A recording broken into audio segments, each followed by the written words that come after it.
જય શ્રી કૃષ્ણ મિત્રો, હું ભાવિકા આપનું સ્વાગત કરું છું હરિદર્શન ચેનલમાં। શું તમે જાણો છો કે એક પતિ માત્ર એક ભૂલને કારણે ભયંકર રાક્ષસ બની ગયો હતો અને તેની પત્નીના એકાદશી વ્રતે તેને ફરી દેવરૂપમાં પાછો લાવ્યો।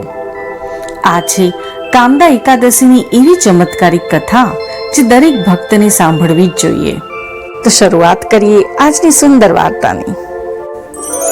પ્રાચીન સમયમાં રત્નપુર નામનું એક ભવ્ય રાજ્ય હતું। ત્યાં રાજા પુંડરીક રાજ કરતા હતા। તેમના દરબારમાં દેવતાઓ જેવા ગંધર્વો ગાન અને નૃત્ય કરતા। તેમાં એક હતો લલિત, મધુર અવાજનો ગાયક, અને તેની પત્ની લલિતા અતિ સુંદર નૃત્યાંગના। બંને એકબીજાને ખૂબ પ્રેમ કરતા। એક દિવસ રાજ દરબારમાં લલિત ગાન કરી રહ્યો હતો, પરંતુ તેની નજર પત્નીને શોધતી રહી। પત્ની ત્યાં હાજર ન હોવાથી તેનું ધ્યાન ભટકી ગયું અને તેને રાગમાં ભૂલ કરી બેઠો। આ જોઈ દરબારમાં હાજર નાગ કરકોટકે રાજાને ફરિયાદ કરી।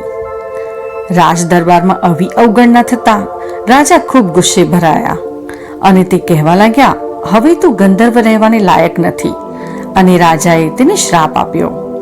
તે જ ક્ષણે લલિત ભયંકર રાક્ષસમાં બદલાઈ ગયો। લલિતાનો આ હાલ જોતા લલિતના દિલ પર તો વીજળી પડી। તે પોતાના પતિને છોડીને જવા તૈયાર ન હતી। જંગલો, પર્વતો અને નદીઓ પાર કરતા બંને ભટકતા રહ્યા। લલિતા દિવસ રાત ભગવાનને પ્રાર્થના કરતી રહી।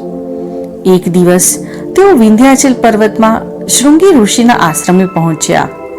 લલિતાએ રડીને પોતાની વ્યથા કહી। ઋષિએ કહ્યું, બેટી, ચૈત્ર મહિનાની શુક્લ પક્ષની એકાદશી કામદા એકાદશીનું વ્રત કરતું। તેના પુણ્યથી તારો પતિ શ્રાપમાંથી મુક્ત થઈ જશે। લલિતાએ શ્રદ્ધા અને ભક્તિથી કામદા એકાદશીનું કઠિન વ્રત કર્યો।